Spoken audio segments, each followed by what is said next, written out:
They say you should never mix business with pleasure, but no one ever warns you about mixing business with family, or more specifically, someone else's family. For 22 years, I wasn't just the IT manager at Vance Innovations.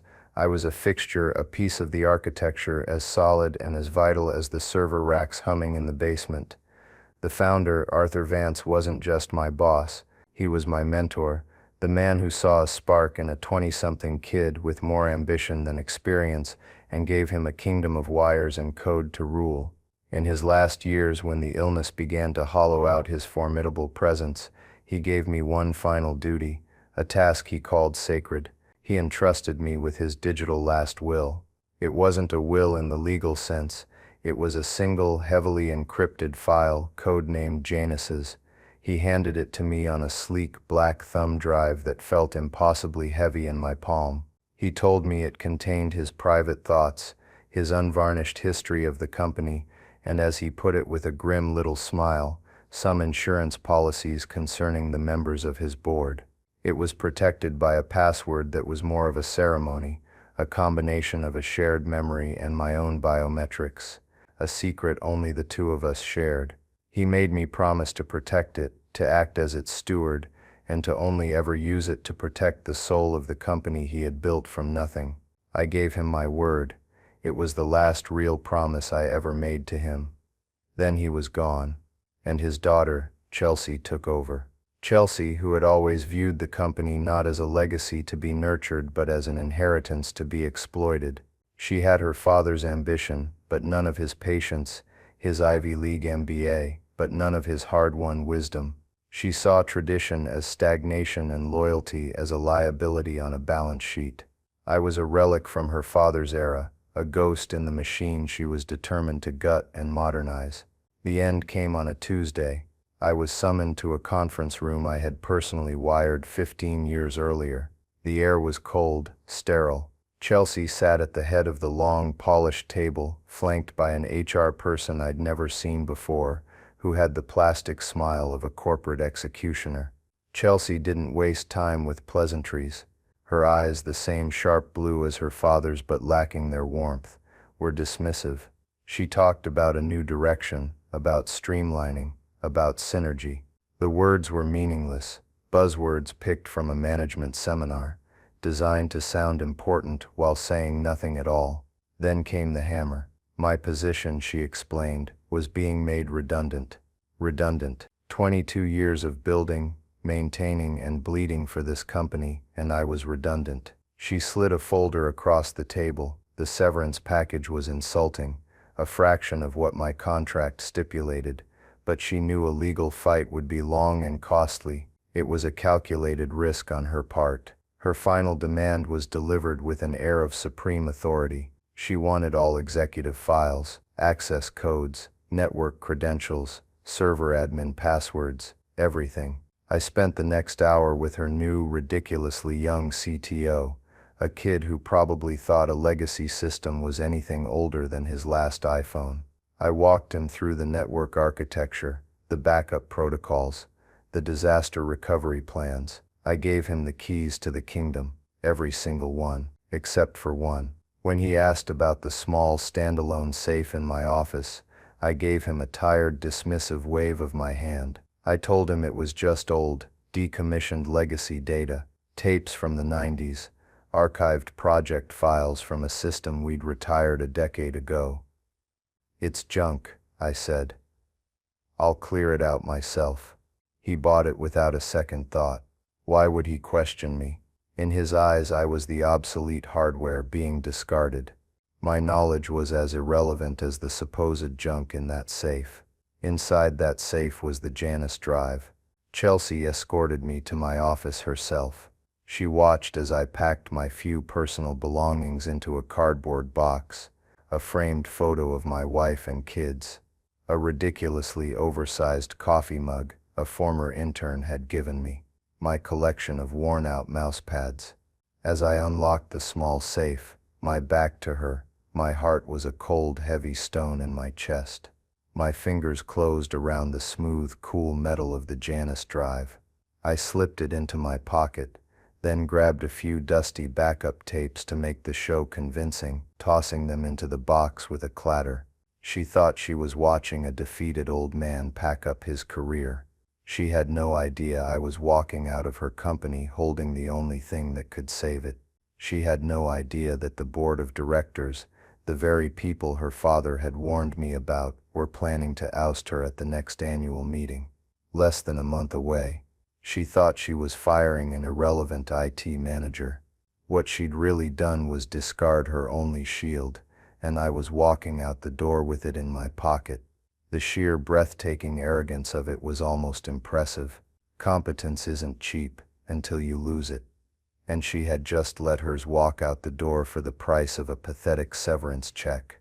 I picked up my box of memories and junk, walked past her without a word, and didn't look back. The drive home was a vacuum. The familiar rumble of my truck's engine, the traffic on the interstate, the world outside the windshield, it was all muted, distant. The cardboard box on the passenger seat was a physical manifestation of 2 decades of my life, reduced to a few trinkets and a lie. I wasn't angry, not yet. The anger would come later. Right now, I was hollow. That's the only word for it. A profound echoing hollowness, where 22 years of purpose used to be. I had poured everything into that company. My time, my creativity, my sweat. I'd missed school plays and anniversary dinners to handle server meltdowns at 2 a.m. I'd built their digital infrastructure from a single wheezing server in a closet to a multi-state network with redundant off-site backups and military-grade security. I did it because Arthur asked me to, and because, in a way that's hard to explain, the company felt like it was partially mine. Not in ownership, but in spirit. I was one of its architects, and now, the new landlord had told me my services were no longer required. Redundant. The word echoed in the silent cab of my truck. When I got home, my wife, Sarah, met me at the door. She saw the box, saw the look on my face, and didn't need to ask. She just wrapped her arms around me, her embrace a small warm anchor in the cold churning sea of my thoughts. I couldn't bring myself to talk about it yet. I put the box down in the hall, walked through the house to the back porch, and just stood there, looking out at the yard I'd spent years cultivating. The neat rows of her flower beds, the sturdy oak tree we'd planted when our son was born. It was real. It was solid. Unlike the career that had just evaporated into a puff of corporate jargon, I didn't reach for a bottle of bourbon. That felt too much like a cliché, a scene from a movie about a fallen man. Instead, I went to my workshop in the garage. It's my sanctuary, a place of order and precision. The walls are lined with tools, each one hanging in its designated spot on a pegboard outline. I took a set of antique woodworking chisels I'd inherited from my grandfather and began to clean and sharpen them. The rhythmic scrape of steel on stone was meditative. Each stroke was a deliberate physical act that required focus, pushing the hollow feeling back, if only for a moment. As I worked, the memories started to surface, not as a flood, but as slow, steady drips. I remembered my first interview with Arthur Vance. I was 25, fresh out of a technical college, wearing a suit that was too big for me. I was nervous, clutching a resume that was 90% ambition and 10% actual experience. He hadn't asked me the standard questions. He'd leaned forward, his eyes twinkling, and asked me, if you had to build a digital fortress from scratch, what would be the first stone you'd lay? We talked for 2 hours. Not about my qualifications, but about philosophy, about structure, about building things that last. He didn't see a nervous kid. He saw a fellow builder. He hired me on the spot. For the first few years, we were a 2-man IT department. We ran miles of Ethernet cable through the ceiling tiles ourselves, our knuckles raw, covered in dust. We celebrated the launch of the company's first website with cheap pizza and warm beer in the server room, the hum of the machines a triumphant chorus around us. He taught me that technology wasn't just about efficiency, it was about stability. It was the foundation upon which everything else was built. If the foundation is weak, Clark, he used to say, it doesn't matter how pretty the penthouse is, the whole thing will come down in a storm. Chelsea was busy decorating the penthouse, completely oblivious to the cracks she was creating in the foundation. I honed the edge of a wide mortise chisel, the steel gleaming under the garage light. My thoughts drifted to Chelsea. I'd watched her grow up, in a sense. She'd come into the office during summer breaks, a sullen teenager who looked at the employees like we were servants. In college, she'd visit during holidays, striding through the halls with an air of entitlement, critiquing her father's outdated methods. She saw his careful, deliberate approach as weakness. She saw his loyalty to his longtime employees as a failure to optimize human capital. She never understood that the loyalty wasn't a line item on an expense report. It was the order holding the bricks of the company together. The final memory, the one that made my hand pause on the sharpening stone, was the day Arthur gave me the Janus drive. He was in his home, a place that smelled of old books and leather. The disease had taken its toll. His voice was weaker, but his eyes were as sharp as ever. He'd been talking about the board, the men he'd brought on as investors and partners years ago. He called them friendly sharks. They smiled at him in meetings, but he knew they were just waiting for the first sign of blood in the water. Henderson is greedy, and Croft is a snake, he'd told me, his voice a low rasp. They'll smile and shake Chelsea's hand, and the moment her back is turned, they'll carve this company up and sell it for parts. He'd tapped a file on his desk. My daughter, she's smart, Clark, but she's impatient. She thinks respect is demanded, not earned. She's going to walk into a den of wolves thinking she's the alpha. She's not yet. That's when he slid the drive across the desk. This is the company's soul, he said, his gaze locking with mine. My confessions, my sins, my safeguards. It's got my journals, but it's also got leverage. Proof of every shady deal I ever covered up, every secret I ever kept to keep the peace. It's the truth, Clark. And in the right hands, the truth is a weapon. In the wrong hands, it's a suicide bomb. He made me swear an oath, not just to keep the files safe, but to use my judgment, to protect his legacy. Not just the company, but his daughter too, if I could. Protect her from them, and if you have to, protect her from herself. My promise to him was a complex, heavy thing, a burden I had accepted without hesitation.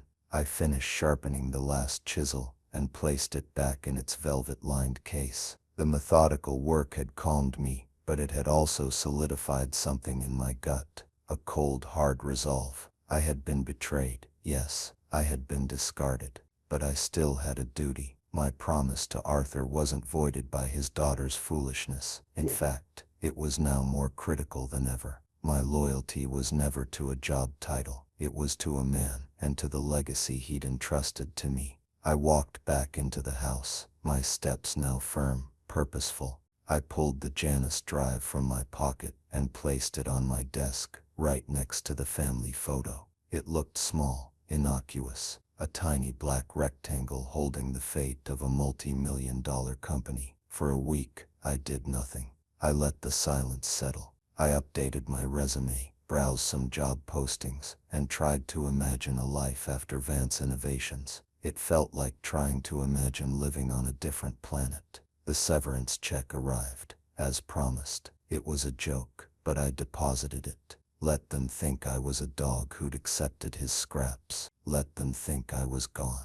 Then on the 8th day of my forced retirement, my phone buzzed with a message from a secure encrypted app I'd insisted my top team members use. The message was from Leo Martinez, a sharp kid I'd hired straight out of a local tech program 5 years ago. He was smart, loyal, and endlessly curious. I'd taken him under my wing, mentored him, and taught him everything I knew about the real-world messy business of corporate IT that they don't teach you in school. He was my guy, through and through. His message was short. Can you talk? Things are weird here. I initiated a secure call. His voice was tense. Clark, it's a mess, he said, his voice a hushed whisper. That new CTO, Brian? He's a nice guy, but he's a tourist. He doesn't know the system. He tried to run the quarterly sales analytics for Chelsea, but the query kept timing out. He thinks the database is corrupted.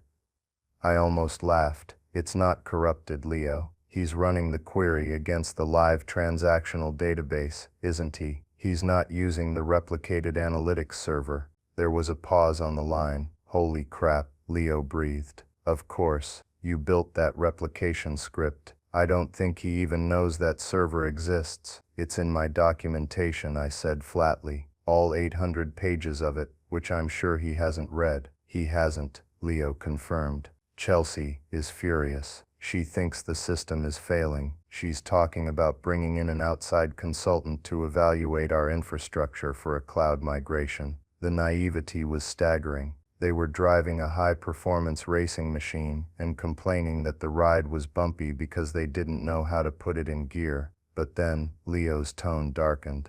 That's not the real reason I called, Clark. Something else happened. I was running a diagnostic on the executive video conferencing system. Just routine maintenance, the kind of thing you always had me do. I saw a meeting on the calendar for this afternoon. It was scheduled by Henderson's assistant, marked private, but the attendees were just him and Robert Croft. I thought it was weird, so I checked the active call logs. They weren't on our system. They were on a private Zoom, but the invite came from Henderson's corporate account. I was just supposed to be checking for system stability, but I ran a passive audio capture on the endpoint in Henderson's office. It's a feature you built in for executive support and diagnostics. My heart went still. I had built that back door. It was designed for troubleshooting, to hear what the user was hearing if they were having audio issues. It was a gray area, for sure, but Arthur had approved it.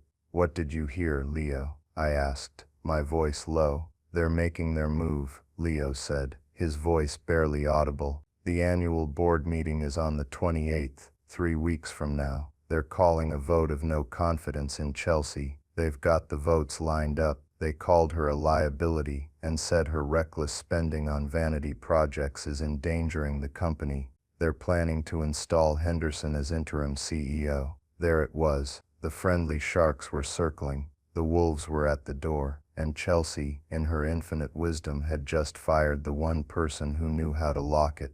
My promise to Arthur echoed in my mind. Protect her from them. A strange sense of calm washed over me. The hollow feeling was gone, replaced by a cold, sharp clarity. This wasn't about revenge for being fired. This was about a promise. It was about my duty. I had been given a shield, and a storm was coming. My resolve hardened. No longer the quiet resignation of a discarded employee, but the steely focus of a man with a mission. Chelsea didn't deserve to be saved, but Arthur's legacy did, and I was the only one who could do it.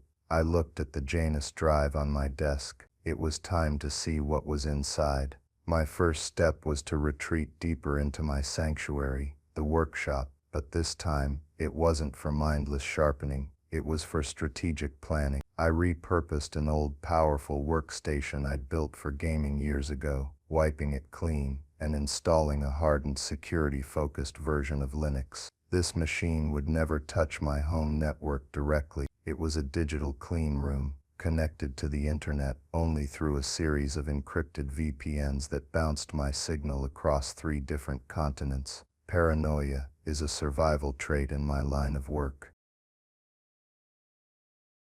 Plugging in the Janus drive felt like arming a bomb. The drive itself was a marvel of custom engineering. Arthur had commissioned it from a boutique security firm in Switzerland. It wasn't something you could buy off the shelf. The moment I inserted it, a custom authentication program launched.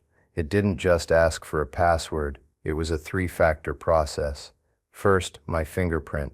I pressed my thumb against the small cool sensor on the drive itself. A green light blinked. The first gate was open. Second, the passphrase. This was the part only Arthur and I knew. It wasn't a word, it was a conversation. The prompt on the screen read, "The first stone."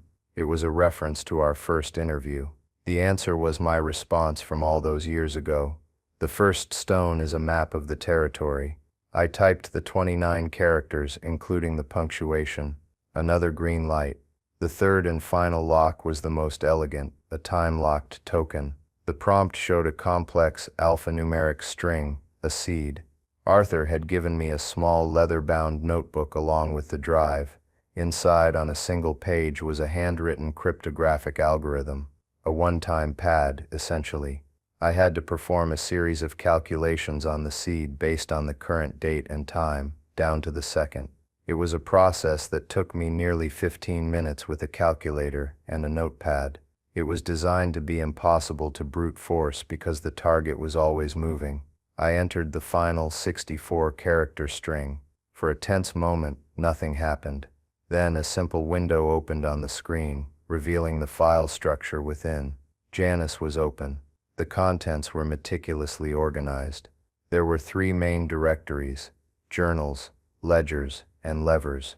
I started with journals. It was a series of password-protected text files, one for each year of the company's existence.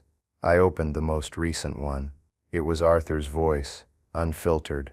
He wrote about his declining health, his frustration with his own body. He wrote about his pride in the company, the things we had built. And he wrote about Chelsea. It was heartbreaking.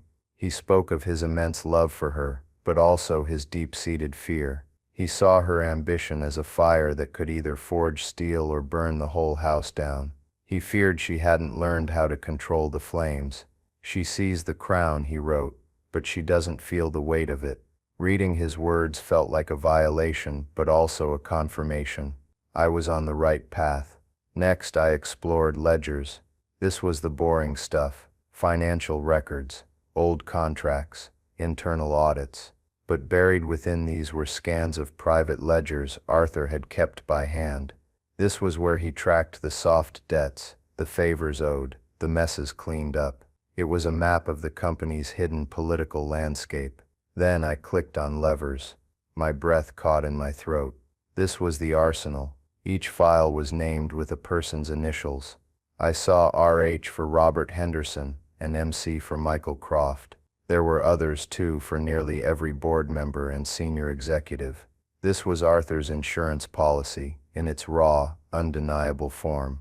I opened Henderson's file first. It was a collection of scanned memos, private emails I recognized from our old server archives, and 3 audio files. The story they told was damning.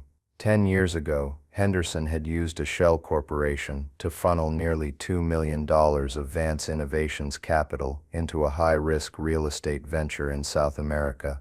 The venture had collapsed spectacularly. To avoid a career-ending scandal and possible criminal charges, he'd gone to Arthur.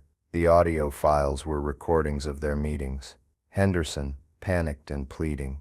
Arthur, calm and disappointed. Arthur had personally covered the loss from his own fortune, burying the whole affair. In exchange, he got Henderson's unwavering, if resentful, loyalty. The file contained the wire transfer receipts from Arthur's personal bank account to the Shell Corporation. It was an open and shut case of embezzlement, covered up by a quiet act of mercy. I moved on to Croft's file. It was worse. Croft was the snake Arthur had described. The file contained a series of encrypted chat logs between Croft and a senior vice president at our biggest competitor. They were from 5 years prior, during a time when we were in a bidding war for a massive government contract. Croft had been feeding them inside information, our bidding strategy, our pricing structure, our technical weak points. We had ended up winning the contract anyway, but only because I had detected a minor breach on our network, and under Arthur's direction, we had started a misinformation campaign, feeding the mole bad data. Arthur had known it was Croft the whole time. He never confronted him. Instead, he kept the logs. He understood that a neutered snake in your garden was sometimes more useful than a dead one. It was corporate espionage, plain and simple, treason in Arthur's world. There was another file that caught my eye, for a board member named Maria Rivera. She was a newer addition, sharp and well-respected. I always had a good feeling about her. Her file was different. It contained evidence that Henderson was blackmailing her. He had discovered a personal indiscretion from her past, something that had nothing to do with business, and was using it to control her vote on the board.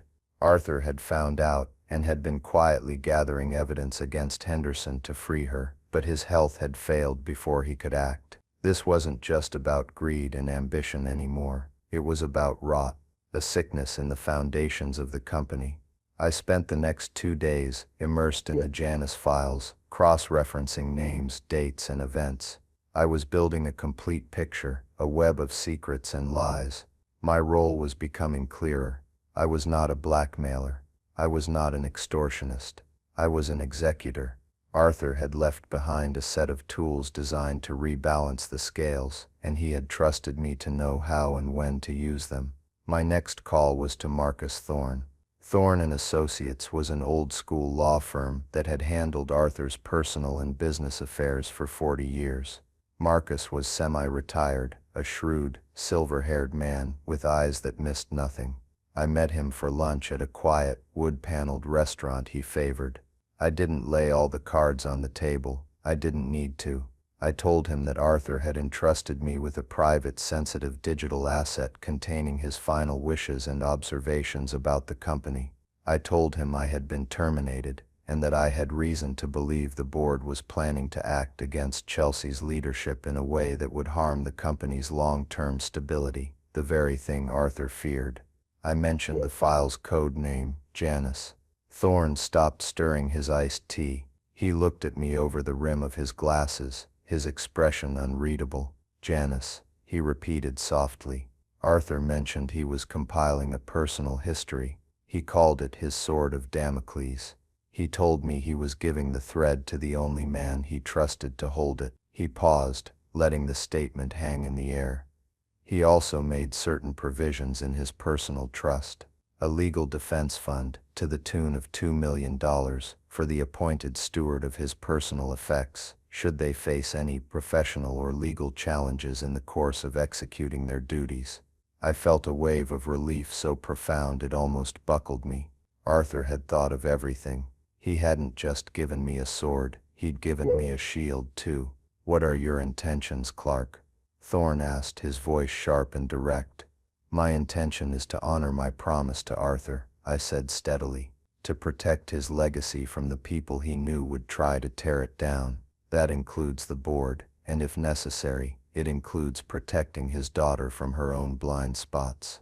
Thorne nodded slowly, a faint smile touching his lips. "That sounds like something Arthur would ask. Your position as the designated steward of his private papers gives you a certain fiduciary responsibility. You're not just a disgruntled ex-employee, you're acting as an agent of the founder's estate. It's a subtle distinction, but in a courtroom, subtlety is everything. Proceed with caution, Clark. Don't make threats. Don't demand money. Just let the truth do the work. And keep me informed." I left that lunch feeling validated, protected, and armed. My secret plan was no longer just a vague notion of revenge. It was a clear, legally defensible strategy. I had my intel from Janus. I had my insider, Leo. And I had my legal air cover from Thorne. The board meeting was in 2 weeks. It was time to start pulling the threads. My first move had to be surgical. It couldn't be a cannonball. It had to be a whisper. It needed to create paranoia, not panic. It needed to turn the wolves on each other. My target was Robert Henderson, the greedy one, the blackmailer. He was the most arrogant, and therefore the most fragile. I had a direct line into the company's network through Leo. It wasn't about hacking. It was about using the tools I myself had built. I knew every corner of that digital fortress. I instructed Leo to access the logs for the executive team's shared document server. As I suspected, Henderson was a micromanager who compulsively checked the recent changes log for the folders containing board materials. He was obsessed with information, with control. That was his weakness. I chose my weapon carefully from the Janus file, a single scanned memo from 10 years ago. It was an internal document from Henderson to his own accountant, outlining the initial proposal for his disastrous South American real estate scheme. It was damning, but only if you knew the context. To anyone else, it would look like old irrelevant business. I redacted it heavily. I blacked out names, dates, and account numbers, leaving only a few key phrases visible: off-balance sheet vehicle, mitigated risk, and the name of the shell corporation, Sudamericana Holdings. It was a ghost of a document, a fragment of a memory. My instructions to Leo were precise. He was to create a new temporary user profile with low-level permissions. Then, using that anonymous profile, he was to upload the single-page, redacted PDF into a deeply nested subfolder within the board's archival directory, a place no one would look unless they were obsessively searching for something. Then, he was to delete the user profile, leaving behind what would appear to be a digital ghost, an orphaned file. The whole operation took less than 5 minutes. The next day, Leo called me on our secure line. He was trying to sound calm, but I could hear the excitement in his voice. He found it, Leo said. Henderson, he must have been running a keyword search on the server. I saw the query in the logs. He searched for Sudamericana. He opened the file at 8:15 this morning. Since then, he's been a storm. He called me down to his office, demanding to know who had accessed the board archive. He wanted a full access log for the last 48 hours. What did you give him? I asked. Exactly what you told me to. Leo said. I generated the standard log report. It shows all the usual traffic. His assistant, Croft's secretary, Chelsea's new CTO, fumbling around. There's no trace of the ghost profile because it doesn't exist anymore. The file's creation date is stamped today, but the author field is blank. From his perspective, a damning document just materialized out of thin air in his private digital space. He's losing his mind. I could picture it perfectly. Henderson, staring at his screen, the blood draining from his face. The words on the page were a private nightmare made public, or so he thought. He wouldn't know who put it there. Was it Croft, his supposed partner in the coup? Was it Chelsea, showing more cunning than he'd given her credit for? Was it a corporate spy? The whisper was working. The paranoia was taking root. For the next few days, Leo was my periscope. He described the atmosphere at the office as glacial. The easy camaraderie between Henderson and Croft was gone, replaced by clipped formal exchanges. Henderson had apparently confronted Croft, accusing him of trying to blackmail him. Croft, genuinely bewildered, had reacted with fury. Their alliance, the foundation of their plan to oust Chelsea, was cracking under the strain of suspicion. Meanwhile, Chelsea remained blissfully unaware of the real danger. Leo sent me copies of internal memos she was circulating. She was deep in the throes of a catastrophic rebranding initiative, personally overseeing a project to change the company's perfectly respectable logo to something that looked like a melted paperclip. She was scheduling mandatory synergy workshops and spending a fortune on consultants who spoke her language of buzzwords. She was the captain of the Titanic, rearranging the deck chairs while the men in the engine room were fighting over how to scuttle the ship. Her incompetence was my cover. No one would ever suspect that the chaos was being orchestrated by the redundant IT guy she'd so carelessly discarded. The board meeting was now just over a week away. It was time for the second move. This one was for Michael Croft, the snake. For him, a whisper wasn't enough. He was more careful than Henderson, more subtle. He needed a sharper, more direct message. I used a secure anonymous email service based in Germany. From the Janus file, I copied a single chilling sentence from the encrypted chat logs of his conversation with our competitor. It was a sentence where he explicitly laid out the flaw in our bid that they could exploit. The email I sent to his personal address had no subject. The body contained only that sentence, in plain text. No introduction, no threats, no demands. Just his own treasonous words, staring back at him from the screen. I hit send, and the message shot out into the ether, a poison-tipped digital dart aimed at the heart of his composure. Leo's report the next day was better than I could have hoped for. "You're not going to believe this," he said, the words tumbling out of him. Henderson and Croft had a meeting in the big glass conference room this morning. Everyone could see them. It wasn't a meeting, it was a shouting match. Henderson was throwing his hands up. Croft was pale as a ghost. At one point, Croft slammed his hand down on the table so hard his coffee cup went flying. The alliance was not just cracked, it was shattered. Henderson was convinced Croft was making a power play, trying to blackmail him with the Sud Americana document. Croft, having just received my anonymous email, was now convinced Henderson had somehow discovered his espionage and was setting him up to take a fall. They were two scorpions in a bottle, stinging each other to death, completely unaware of the hand that had dropped them in there. The beauty of the plan was its simplicity.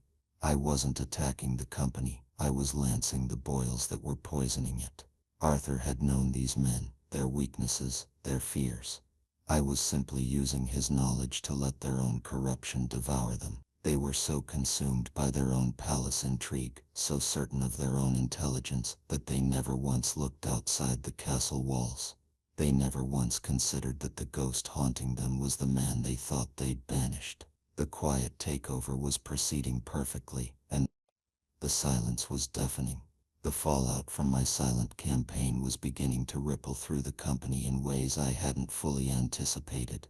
The open warfare between Henderson and Croft created a toxic atmosphere that seeped down from the executive suite into the daily life of the company.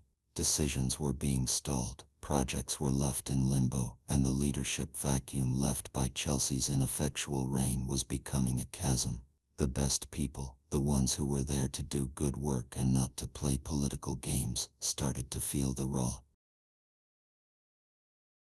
Leo told me that two of our best senior systems engineers, a woman named Karen and a man named David, had submitted their resignations. They were both veterans I had hired and trained myself. They were the heart of my old team, the ones who could rebuild a critical server from scratch in the middle of the night with nothing but a command line and a pot of strong coffee. In her exit interview with HR, Karen had apparently been brutally honest. She cited a complete lack of strategic direction and a culture of paranoia that made it impossible to do her job. David had simply written, "It's not fun anymore," on his resignation letter. That evening, I got a call from Karen.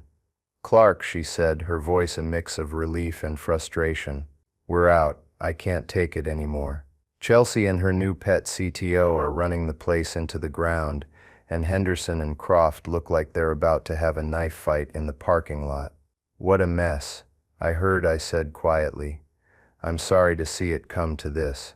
You and David are the best they had." "We were the best they had," she corrected me. "So I was talking to David, and we had an idea. What are you doing these days? Because if you were thinking of, say, starting your own consulting shop, you'd have your first 2 employees and probably your first client. My brother-in-law's company is looking for a complete IT overhaul. Just saying." I hung up the phone with a slow smile spreading across my face. The pieces were not just falling into place for my plan, they were beginning to form a picture of my future. I had been so focused on my duty to Arthur that I hadn't thought much about what came next for me. Now I could see it. A new company, built on competence and respect, staffed by the very talent that Chelsea was so carelessly discarding. The old saying rang in my ears, clearer than ever: loyalty is an asset, not an expense. Chelsea was liquidating her most valuable assets. The desperation at Vance Innovations was escalating. Henderson, seeing his coup collapsing and fearing exposure, made a final clumsy move. He requested a private meeting with Chelsea. According to Leo, who got the story from Chelsea's increasingly frazzled executive assistant, Henderson tried to position himself as her savior. He presented a twisted version of events, claiming that he had uncovered a plot by Croft to engage in corporate espionage. He probably showed her some vague circumstantial evidence, trying to frame his former partner to save his own skin. But he overplayed his hand. Chelsea, for all her faults, was not stupid. She was arrogant and inexperienced, but she had a keen instinct for self-preservation. Henderson's sudden desperate bid to be her ally smelled like a trap. She didn't believe him, but she didn't know who to believe. She was isolated, surrounded by circling sharks, and she knew it. The company was floundering. Her top talent was walking out the door, and her board was at war. She was completely and utterly out of her depth, and that's when my phone rang. The number was blocked. I almost didn't answer it, but a gut feeling, a prickle of instinct honed over years of late-night system emergencies, told me to pick it up. I hit the green button. Hello? There was a pause on the other end, just the faint sound of breathing. Then, a voice I knew all too well, but it was different. All the sharp, condescending edges had been sanded off, leaving it thin and strained. It was Chelsea. "Clark," she said, the name sounding foreign in her mouth. "Chelsea," I replied, my voice level, calm. I made sure it held no trace of triumph, no hint of the satisfaction I felt. "I need to talk to you," she stammered. It's a mess here. Henderson and Croft are trying to push me out. They're accusing each other of all sorts of things. The company is grinding to a halt." She took a shaky breath. "My father's lawyer, Marcus Thorne, he called me this morning. He said I should talk to you. He said you were a man my father trusted with his legacy." She hesitated, the words tasting like ash in her mouth. "He mentioned a duty, and he mentioned a file named Janice." The silence that followed was thick with everything that had been unsaid between us for years.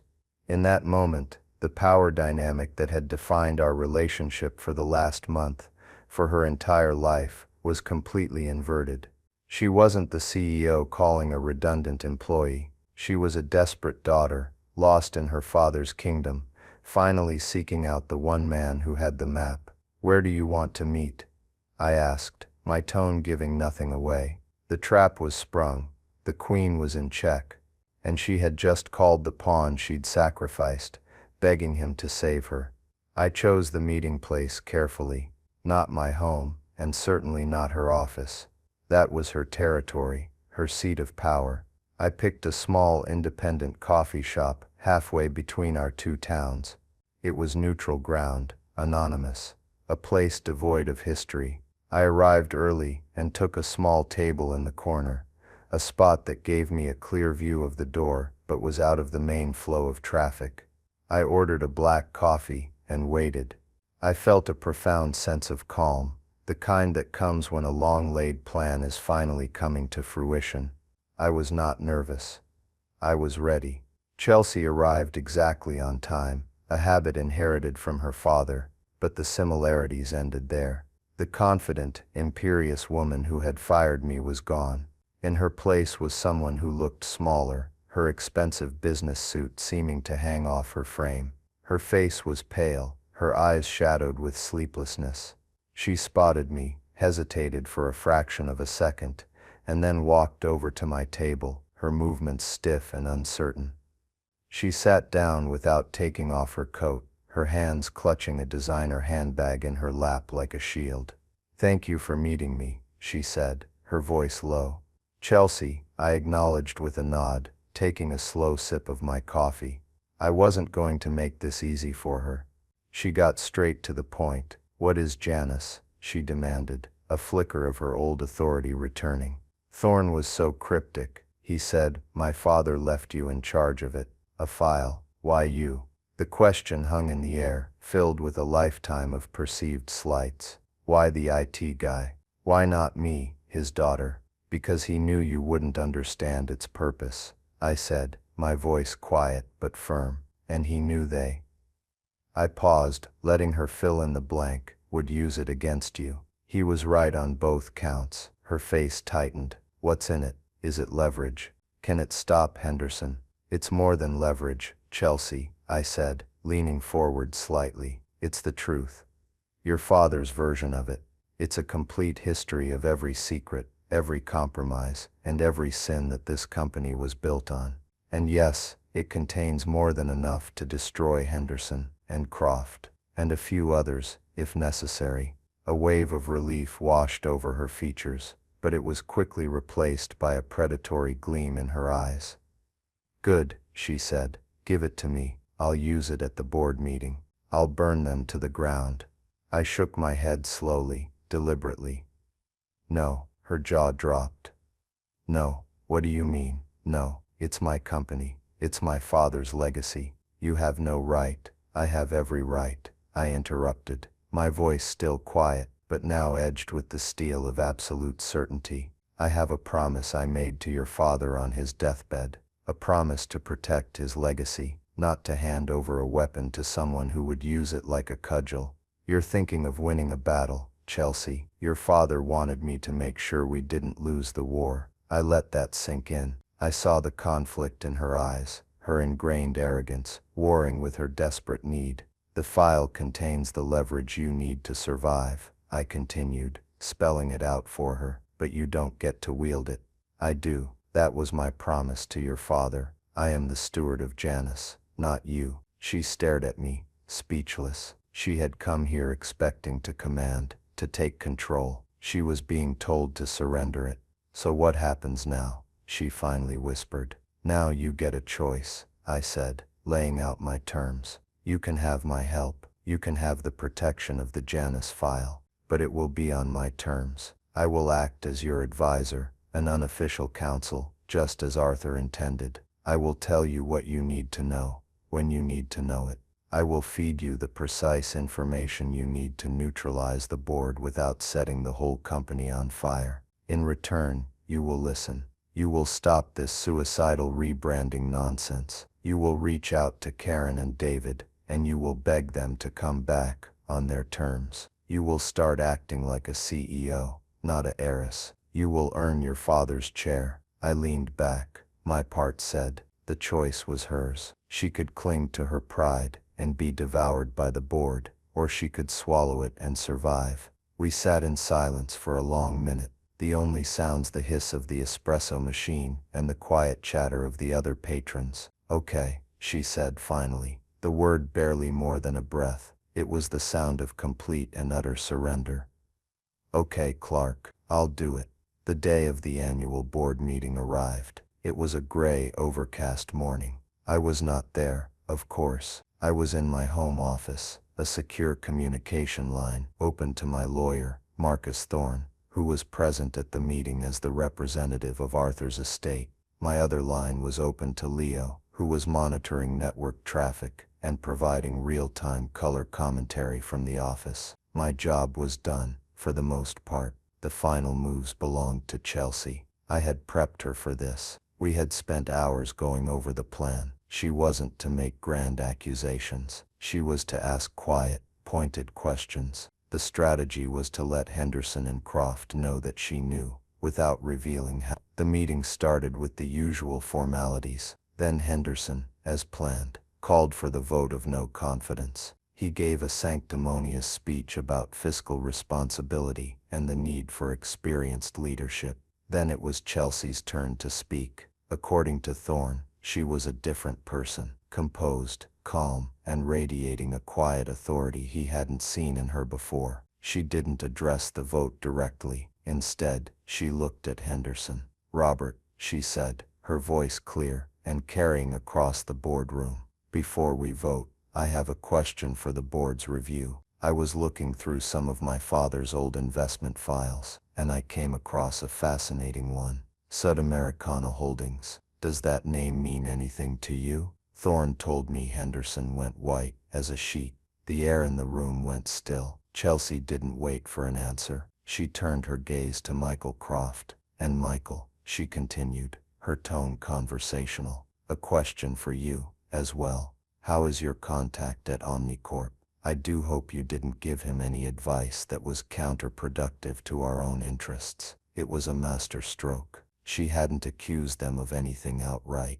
She had simply dangled their sins in front of them, showing them the thread I was holding. The coup collapsed in that instant. Henderson and Croft stared at each other, then at Chelsea, their faces a mask of pure terror. The other board members looked on, confused but sensing a dramatic power shift. Maria Rivera, the woman Henderson had been blackmailing, seized the moment. She spoke up, withdrawing her support for the no-confidence vote and proposing a motion to open an internal investigation into the conduct of certain board members. The motion passed overwhelmingly. Within a week, Henderson and Croft had quietly tendered their resignations from the board. There was no scandal, no public fallout, they just vanished.